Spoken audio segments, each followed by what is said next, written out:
అసెంబ్లీకి వెళ్లకుండా ఢిల్లీలో జగన్ ధర్నా చేయడంపై సిపిఐ నారాయణ సెటైర్లు వేశారు. 11 సీట్లు వస్తే అసెంబ్లీకి వెళ్లకపోవడం ప్రజాస్వామ్యాన్ని అవహేళన చేయడమే అన్నారు. క్రిమినల్ మైండ్ సెట్ ఉన్నవారే భారీ సెక్యూరిటీ అడుగుతారని ఎద్దేవా చేశారు. వైసీపీ హయాంలో భూ కుంభకోణాలు జరిగాయని ఆరోపించారు. రాష్ట్రపతి పరిపాలన కావాలని అడుగుతున్నారు.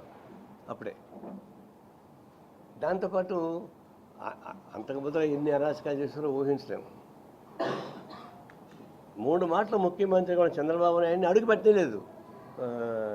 పొంగనూరులో వాళ్ళ సొంత నియోజకవర్గం కుప్పంలో కూడా పెద్ద హడావుడి చేశారు.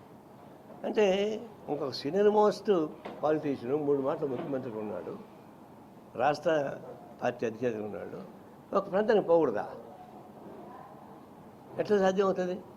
ఎప్పుడు నెలలోనే ఢిల్లీలో పోయి అరవాల్సిన పని ఏమొచ్చింది?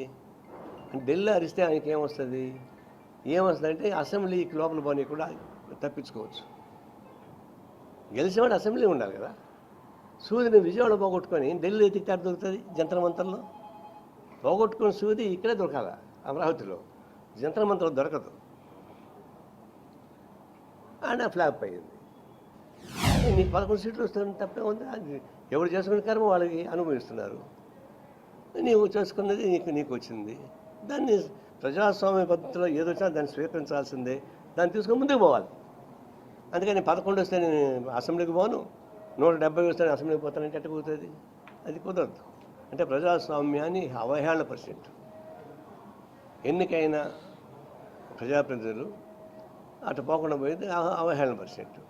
రాజకీయ నాయకులు కూడా ఇప్పుడు ఎట్లా తిరుగుతున్నామో అధికారం పోయినప్పుడు ఇటు తిరగాల. లండన్ సునాక్ పదవి దిగిన మరుసటి రోజు సంచెత్తుకొని కూరగాయలు తీసుకుంటారు పోయి నడుచుకుంటా. అట్లా ఉండాలి. కానీ ఇదేంటిది? ఒక ఎమ్మెల్యే అయిన తర్వాత ప్రజలకు రారోళ్ళు. ఒక కారు దప్ప ఉండాలి. మంచి ఉంటే ఇంకా రాలేదు. ఇప్పుడు జగన్మోహన్ రెడ్డి జన్మ రాలేడు బయటికి. ఆయనకి 1000 మంది సెక్యూరిటీ ఆర్డర్ ఇస్తారు. ఎందుకు ఉండాలంట? నీకు క్రిమినల్ బ్రెయిన్ ఉండేవాడికే రక్షణ కావాలి.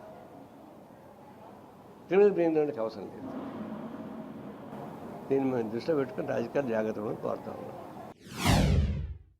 ఇప్పుడు సిఐడికి అప్పగిస్తా ఉన్నారు ఆ కేసు, మదనపల్లి కేసు అప్పగించారు. సిఐడి ఏం చెప్తారు చెప్పండి?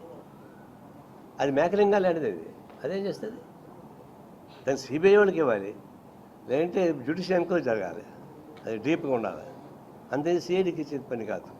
అంటే చంద్రబాబు నాయుడు కూడా దీన్ని తేలికపరి చేస్తాడని కొంప తీసింది నాకు డౌట్. పాత మిత్రులు కాబట్టి ఉంటారేమని చెప్పేసి. అట్లా కుదరదు. మీరు రాజీ పని జనం ఒప్పుకోరు. రాష్ట్ర వ్యాప్తంగా ఇట్లాంటి బాధితులందరినీ విజయవాడకి తప్పించి ఒక ఆందోళన చేద్దాం అనుకున్నాం. విశాఖపట్నం నుంచి ఎక్కడెక్కడైతే ఈ భూ బాధితులు, గత ప్రభుత్వ బాధితులుగా ఉండేవాళ్ళందరినీ కూడా సమీక్షించి ఒక ప్రజా ఉద్యమాన్ని తీసుకెళ్ళకపోతే ఈ తప్పులు